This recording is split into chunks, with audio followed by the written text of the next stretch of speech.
2차 십자군이 처절하게 실패하고 다마스커스마저도 예루살렘에게 등을 돌리자 십자군 국가들은 내분에 휩싸이게 됩니다. 보드행 3세와 어머니 멜리장드의 섭정으로 이루어진 공동통치는 나이를 먹으면서 권력을 잡고자 하는 보드행 3세로 인해 갈등이 깊어집니다. 이들은 각자 자신을 지지하는 이들을 이끌고 내전 직전까지 가지만 결국 보드행 3세가 어머니 멜리장드를 은퇴시키고 단독 왕위에 오르며 마무리됩니다. 기세가 오른 보드행 3세는 이집트 파티마 왕조의 아스칼론을 함락시키기도 하죠. 이 와중에 안티오키아 공국에서 한 사건이 일어나는데 장기의 아들 누르아딘에게 안티오키아 공작 레몽이 사로잡혀 사형당하여 안티오키아의 지배자가 공석이 되자 그의 딸과 결혼하여 후계자가 된 이가 있었는데 바로 르노 디 샤티용이었습니다. 그는 동로마 제국의 공물을 요구하고 거절당하자 같은 기독교 국가인 동로마 제국 영토와 키프로스를 침범하여 살인과 약탈, 파괴를 일삼기 시작했습니다. 이는 예루살렘 왕국과 동로마 제국의 동맹으로 이어져 동로마 제국은 안티오키아 공국을 공격하고 예루살렘 왕국은 이를 묵인하게 됩니다. 결국 1159년 동로마 제국의 마누엘 1세는 르노를 박살내고 점령해버립니다. 그러자 르노는 거친 베옷을 입고 그의 발치에 입을 맞추며 거의 울면서 저비를 구했다고 합니다. 십자군 국가의 방면에 안정을 꾀했던 황제는 그를 황제의 신하가 되는 조건으로 안티오키아를 통치하도록 허락합니다. 그러나 자기 버릇을 버리지 못한 르노는 이슬람교 상인들을 털다가 누르아딘에게 잡히게 됩니다. 그러나 명색이 공작임에도 아무도 그의 몸값을 내주지 않자 그대로 16년간 포로 생활을 합니다. 1161년에 멜리장드가 뇌졸중으로 쓰러지게 된 후 죽게 됩니다. 왕국의 전성기를 구가하게 한 여왕은 역사가 기욤드 트리에게 이렇게 평가됩니다. 그녀는 매우 현명하였고 모든 업무에 경험이 풍부했으며 성별의 장애를 완전히 극복하여 중요한 업무를 치러냈다. 선왕들의 영광을 모방하고자 했었고 그녀의 전임자와 동일한 통치력을 보였다. 결국 고대하던 단독왕이 된 보드행 3세는 그러나 얼마 지나지 않은 1162년 후계자로 동생 아모리를 지명하고 병으로 죽게 됩니다. 왕위에 오르게 된 아모리는 이집트 원정을 시작합니다. 당시 이집트는 파티마 왕조가 내분으로 분열되어 있었습니다. 이를 노리던 누르아딘은 샤와르라는 재상을 편들어 이집트를 통치하고자 했죠. 그러자 반대파 세력이 예루살렘 왕국에 도움을 청하니 아모리 1세는 이에 응해 군대를 이끌고 이집트로 진격하게 됩니다. 1164년 아모리는 이집트 도시 밀베이스에서 누르아딘 군을 포위하였으나 뒤를 노린 누르아딘이 안티오키아를 공격하자 서로 동시에 군대를 무르는 사건이 생깁니다. 그러나 이러한 상황에서 이집트는 좋은 먹잇감이었고 누르아딘과 아모리는 서로 이곳을 공격할 구실만을 찾고 있는 상황이었죠. 그러던 1167년 누르아딘은 자신의 장수 시르크와 함께 군대를 이집트로 파견합니다. 그리고 그 안에는 문학 청년이자 전쟁을 싫어했던 시르크의 조카 살라흐 아딘도 포함되어 있었죠. 그러자 저번에 누르아딘에게 도움을 요청했던 샤와르는 이번에는 예루살렘 왕국으로 도움을 요청합니다. 이에 응한 아모리는 시르크가 점령하고 있는 알렉산드리아로 진군하여 포위 공격으로 항복을 받아냅니다. 그리고 그 유명한 파로스의 등대에 십자가를 걸고 성수를 뿌린 정화 작업을 하면서 승리를 자축하죠. 그러나 아모리는 만족하지 않고 이집트 전역을 지배하에 두고자 했고 이에 샤와르는 위기감을 느끼고 다시 누르아딘에게 도움을 요청합니다. 장군 시르쿠가 전번에 패배를 만회하기 위해 파견되자 십자군은 이집트를 완전히 종속시키는 것은 어려울 것이라 판단하에 왕국으로 철수하게 됩니다. 이후 아모리는 포기하지 않고 동로마 제국과 함께 수군으로 이집트를 공격하고자 하였으나 동로마 제국과 예루살렘 왕국 사이의 알력과 시르크의 지위로 격파되고 이집트 원정은 실패로 끝나게 됩니다. 이후 아모리 1세는 1174년 병사하고 그의 아들 보드행이 그의 뒤를 이어 왕위에 오르게 됩니다. 그러나 이슬람에서는 어린 보드행에게 일생일대의 라이벌이 자라고 있었으니 앞에서도 언급했던 청년이 아래서 나와 위대한 영웅이 될 자질을 드러내고 있었습니다. 그의 이름은 살라흐 아딘이라 불리는 자 살라닌이었습니다.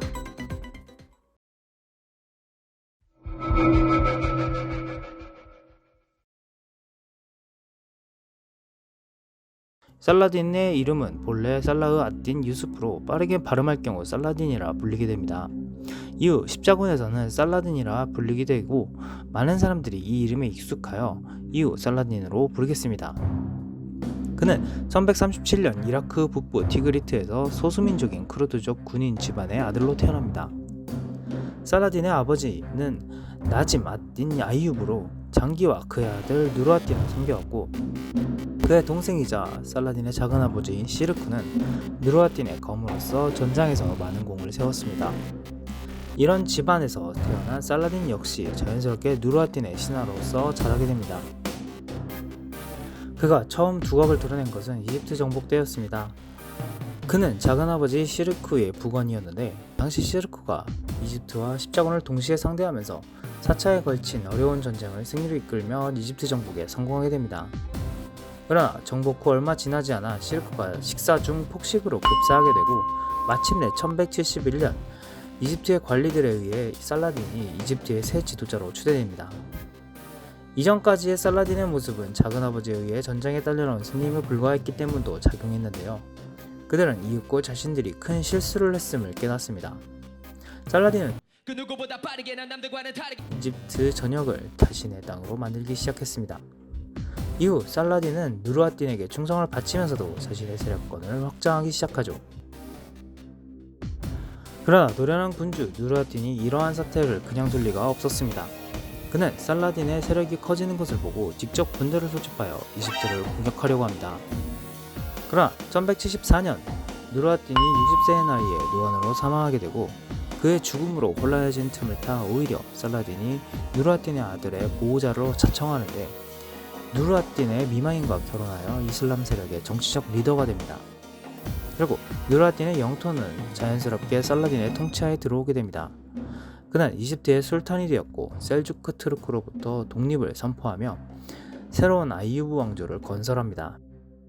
그리고 셀주크 투르크로부터 벗어나고자 했던 살라딘은 셀주크의 주요 종파였던 시아파를 철폐하고 수니파 교단을 회복하였습니다. 이제 살라딘의 위상은 이슬람 전역에 떨치게 되었죠. 그리고 위대해진 그의 눈길이 비친 곳은 십자군을 향해 있었습니다.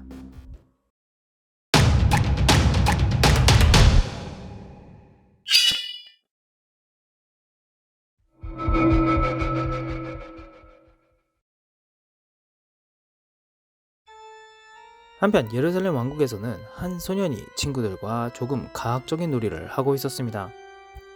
서로 얼굴을 꼬집고 참는 것이 이기는 게임이었는데요. 이 게임을 했다면 그 소년은 눈 하나 깜빡하지 않고 모두 승리하였습니다. 이에 이상함을 느낀 가정교사는 그를 의사에게 데려갔고, 이윽고 소년이 심각한 피부병인 나병에 걸렸다는 것을 알게 됩니다.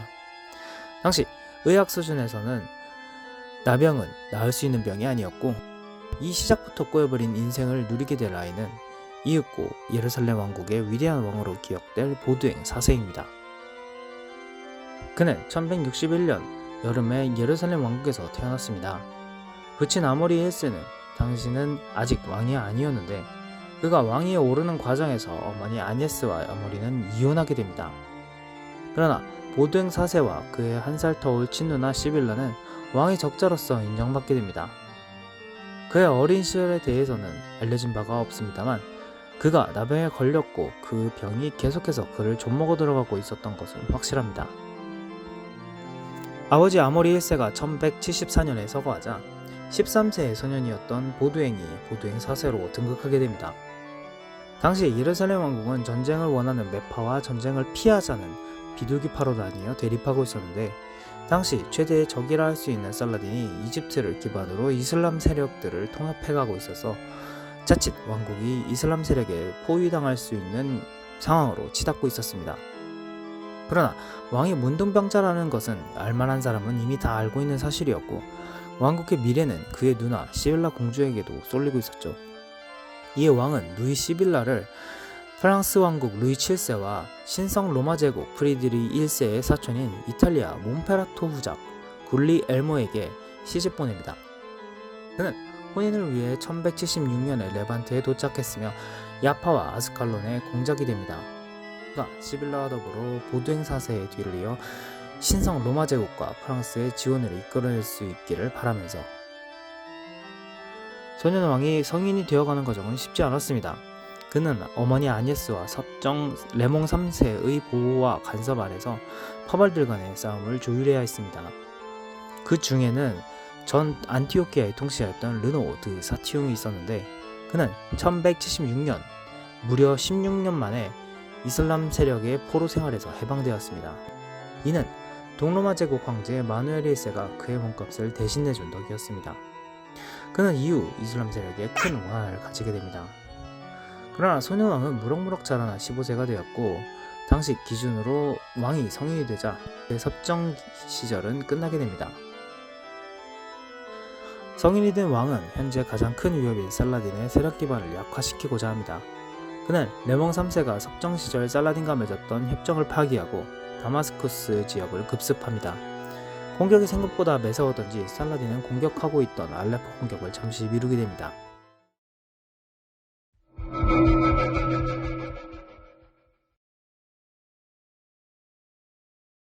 한편 살라딘은 일찍이 시리아 지방에 대한 십자군의 야욕을 파악했고 이에 십자군을 물리치기 위해서는 이슬람 세력이 단합될 필요가 있었습니다. 마침 누르아딘의 아들 살라흐 이스마일 알 말리크가 명목상 아버지의 직위를 계승했지만 1181년 급사합니다. 이제 자연스럽게 그의 지위를 이어받은 그를 거스를 사람은 이슬람 세력에서는 아무도 없게 됩니다. 그는 십자군 국가들을 몰아내기 위해 예루살렘 지역 근처를 점령해 들어가기 시작합니다. 그의 점령은 순조롭게 진행되는 듯 했으나 알레포와 모술은 달랐습니다. 특히 알레포는 암살단을 조직해 살라딘 암살을 시도했으나 실패하기도 했습니다.